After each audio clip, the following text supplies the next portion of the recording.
Good morning students, કેમ છો? મજામાં છો ને? વારંવાર પ્રશ્નો પૂછું છું કારણ કે તમારી સ્ટડી પ્રોપરલી ચાલવી જોઈએ. You must be very accurate, regular in your work. That is called self discipline. અને ઓનલાઈન એજ્યુકેશનનો મેઇન રિક્વાયરમેન્ટ એ છે કે તમારી સેલ્ફ ડિસિપ્લિન હશે તો તમે સારું કરી શકશો કામ. મતલબ જે અમે કામ આપીએ છીએ એમાં અહીંયા ફેસ ટુ ફેસ ન હોવાથી if you accept it seriously, then you will be able to solve any difficult question. પણ તમે એને હોતી હે ચલતી હે ચલીને ચલાવી લેશો તો તકલીફ પડશે બેટા. એટલે રેગ્યુલર કામ કરશો. તો ધોરણ 12ની અંદર આપણે રિવિઝન ઓફ ફંક્શન ચલાવી રહ્યા છીએ. એમાં લાસ્ટ ટાઈમ મેં યુઝ ધ ટુ અને ટુ બી યુઝરની વાત કરી. શોઈંગ હેબિચ્યુઅલ પાસ્ટ ટાઇટલ આવશે, શોઈંગ હેબિચ્યુઅલ પાસ્ટ. માં બે વર્ડ્સ આવે છે. નંબર 1 યુઝ ધ ટુ અને second number to be used to. Difference શું છે? તો યુઝ ધ ટુ પ્લસ ક્રિયાપદનું મૂળ રૂપ મેઇન વર્બ આવે. ટુ બી યુઝ ધ ટુમાં શું? To be used to plus verb plus ING. આ મેઇન ડિફરન્સ યાદ રાખજો. Used to plus main verb, to be used to plus verb plus ING. That is the main thing you have to remember. તમે માત્ર used to be use બદલવાથી કોઈ વાક્યમાં change ના આવે તો કરેક્શન નહીં થાય. મેં તમને એક્ઝામ્પલ આપેલું. My grandfather used to visit temple every day. અને ટુ બી યુઝ ટુમાં my elder brother is used to playing volleyball.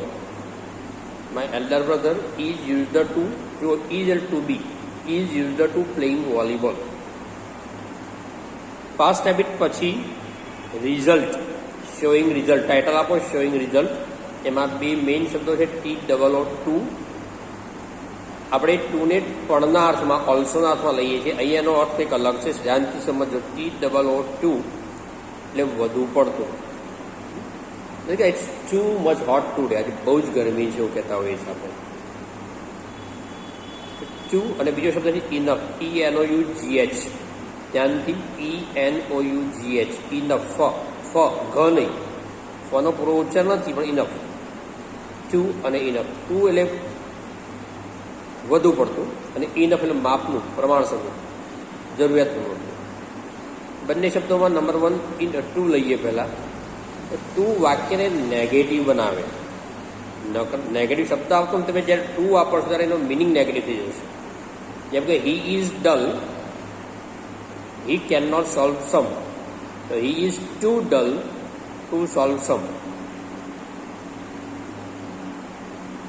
That man is weak, he cannot run. So that man is too weak to run. યાદ રાખો, two ક્યાં આવશે? વિશેષણ કે ક્રિયા વિશેષણ પહેલાં ટુ આવશે, પછી વિશેષણ આવશે ને પછી ઇન્ફિનિટ ક્રિયાપદનું ટુ વાળું રૂપ આવશે.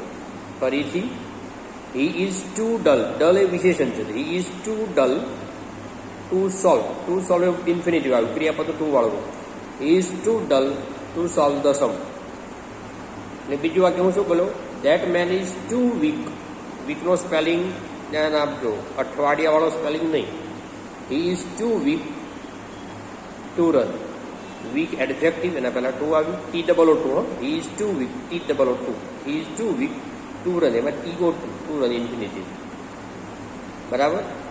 એ જ રીતે હવે રિમૂવ ટુ કરવાનું. રિમૂવ ટુ માટે એડવર્બ ઓફ રિઝલ્ટનો શબ્દ આવે છે. So dash dash dash dash that. કરતા પ્લસ ક્રિયાપદ પ્લસ સો ખાલી જગ્યામાં વિશેષણ, ક્રિયા વિશેષણ પ્લસ ધેટ. સમજો ધેટ, પછી ધેટ પ્લસ કરતા. પ્રેઝન્ટ ટેન્સ હોય કેન અને મે આવશે. પાસ્ટ ટેન્સ કુડ અને માઇટ પ્લસ ક્રિયાપદનો મૂળ રૂપ પ્લસ અન્ય શબ્દ. આપણું વાક્ય હતું he is too dull to solve any sum. તો હી ઇઝ સો ડલ, ટુની જગ્યાએ so. He is so dull that he can not solve any sum. He is so dull that he cannot solve any sum. બીજું વાક્ય હતું that man is too weak to run. That man is so weak that. જો આગળ was હોય that man was so weak that તો he could not. એટલે તમને tense બદલવાનો ખ્યાલ આવે. That man was so weak that he could not run. બીજો શબ્દ છે ઇનફ. વાક્યને ઇનફ પોઝિટિવ બનાવે. ENOUGH. ઇનફ ક્યાં આવશે? તો ઇનફ વિશેષણ પછી આવશે. જેમ કે she is clever enough to solve any sum. She is clever enough to solve any sum. Our country is powerful enough. Our country is powerful enough to face any difficulty. સમજાયું? વિશેષણ પછી enough આવે છે. કર્તા ક્રિયાપદ, વિશેષણ કે ક્રિયા વિશેષણ plus enough plus other words તો કર્મ. રિમૂવ ઇનફમાં રિઝલ્ટ જ આવે so dash dash dash dash that. આમાં નોટ નહીં આવે, પેલામાં નોટ આવશે ટુમાં, આમાં નોટ નહીં આવે. વાક્ય શું હતું? She is clever. યાદ કરો વાક્ય ખાસ, કે વાક્યના પરિપ્રેક્ષમાં તમને સમજાશે. She is clever enough to solve any sum. Remove enough કરશે she is so clever that. She is so clever that. તો રિપીટેડમાં તો તમને કોમ્પ્રિહેન્ડ સમજાય. She is so clever that she can solve any sum. Can not ના કરાય, નહીં તો ક્લેવર શબ્દ છે એડજેક્ટિવમાં, ધ્યાન આપશો properly. She is so clever that she can solve any sum. આ થયું શોઈંગ રિઝલ્ટ. હવે આવે છે શોઈંગ ઓલ્ટરનેટિવ ચોઇસ. તમારા 8મામાં 9મામાં અને 10મામાં અનેક વખત આવેલું છે either or, neither nor, not only but also.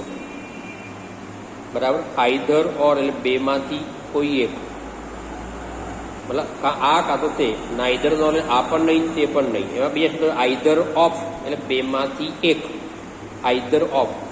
બીજો શબ્દ નાઇધર ઓફ એટલે બેમાંથી એક પણ નહીં. નોટ ઓનલી બટ ઓલ્સો મતલબ માત્ર આટલું જ નહીં પરંતુ સાથે સાથે તે પણ. બરાબર? આ શબ્દો યાદ રાખશો, ઓલ્ટરનેટિવ ચોઇસના શબ્દો. ફરીથી આઈધર ઓર, કાં તો આ કાં તો તે, બેમાંથી એક તો ખરું જ. નાઇધર નોર આ પણ નહીં પેલું પણ નહીં. નોટ ઓનલી બટ ઓલ્સો આટલું જ નહીં પણ તે પણ. અને બીજો એક શબ્દ છે both dash dash dash and લખી રાખજો, બંને અને. વાક્યનો મિનિંગ યાદ રાખશો તો ખ્યાલ આવશે. એના પછી ડિસ્ક્રાઇબિંગ પીપલ, એમાંથી સચ એઝ અને same as.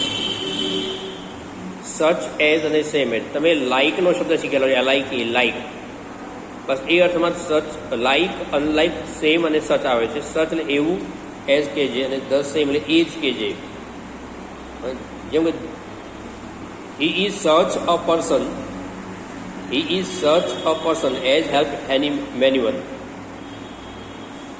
He is such a person, આ એવી વ્યક્તિ છે as has helped many person, જેને ઘણા લોકો હેલ્પ કરી છે.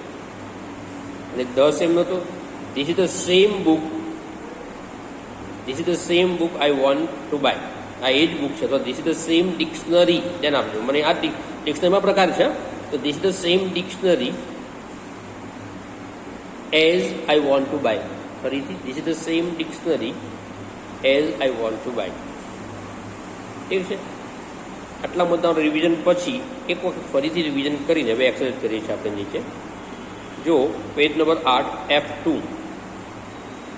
Join the groups of sentences in 3 different ways. One is done for you. All these 3 ways show contrast between the sentences in each group. તમને નંબર A આપેલું છે. Number 2, 3 અને 4 કરવાનું છે. જો તમને સેકન્ડ નંબર કરી આપું, 3 અને 4 તમારે જાતે કરવાનું રહેશે. થોડીક કોશિશ કરજો, ન આવડે તો આપણે સોલ્વ કરીશું. The bike gives a reasonable average. Reasonable વ્યાજબી એવરેજ આપે છે. ઇટ ઇઝ વેરી કોસ્ટ, મતલબ આ બાઇક એવરેજ સારું આપે છે, પણ બહુ ઇટ ઇઝ વેરી કોસ્ટ, પણ મોંઘી બાઇક છે. તો the bike gives a reasonable average, comma it is very costly. પછી બટ એટ સ્ટીલ, તો the bike gives a reasonable average but it is very costly.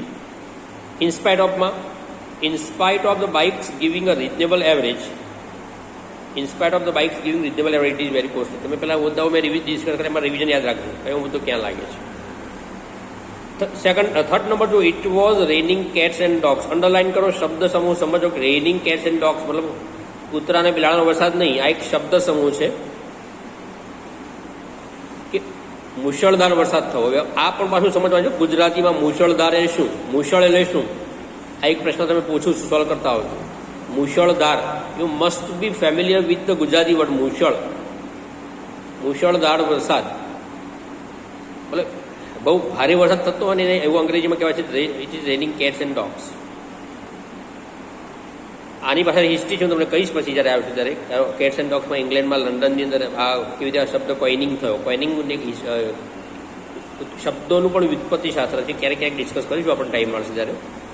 આ શબ્દ સમૂહ છે. It is raining cats and dog, મતલબ ભારે વરસાદ પડતો હતો. The traffic man was standing at the cross road for controlling traffic, પણ ટ્રાફિક મેન ક્રોસ રોડ પર ઊભો હતો ટ્રાફિક કંટ્રોલ કરવા માટે.